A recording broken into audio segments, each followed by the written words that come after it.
Hello അനഘയാന്നേ.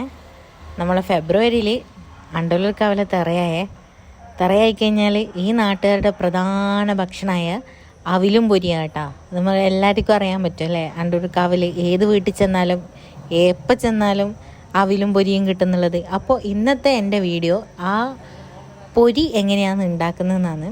അപ്പോൾ നെല്ല് വെച്ചിട്ടാണ് കേട്ടോ ഇവിടെ പൊരി ഉണ്ടാക്കുന്നത്. ഇവിടെ നല്ല എവിടെ ആയാലും നെല്ല് വെച്ചിട്ടാണ് പൊരി ഉണ്ടാക്കുന്നത്.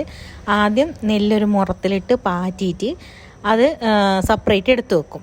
അതിനുശേഷം ഒരു അടി കട്ടിയുള്ളൊരു വലിയ ചീനച്ചട്ടി അത് ചൂടാക്കിയിട്ട് അതിലേക്ക് ഈ കുറച്ചായിട്ട് നെല്ലിട്ടിട്ട് ഇത് വെച്ചിട്ട് ഈ ഓലേനെ കൊണ്ടാക്കിയ സാധനം വെച്ചിട്ട് നന്നായിട്ട് ഇളക്കും. അപ്പോൾ നമ്മൾ പോപ്കോൺ പോലെ അതിങ്ങനെ പൊട്ടി വരും കേട്ടോ. അതിനുശേഷം ഒരു തുണി വെച്ചിട്ടാണ് അത് മൊത്തമായിട്ട് ഒരു മുറത്തിലേക്ക് മാറ്റി വെച്ച് അത് കുറച്ച് കഴിഞ്ഞിട്ട് പാറ്റി അത് വേറെ തന്നെ സെപ്പറേറ്റ് പൊരിയെല്ലാം വെച്ചിട്ടാണ് കേട്ടോ ചെയ്യൽ. അപ്പോൾ എല്ലാവരും ഇപ്രാവശ്യം അണ്ടല്ലൂർ കാവ് തിറക്ക് വരണം. നമുക്ക് എല്ലാവർക്കും കൂടി ഇപ്രാവശ്യത്തെ തിറ അടിപൊളിയാക്കാം. ഒക്കെ ബൈ ഗായ്.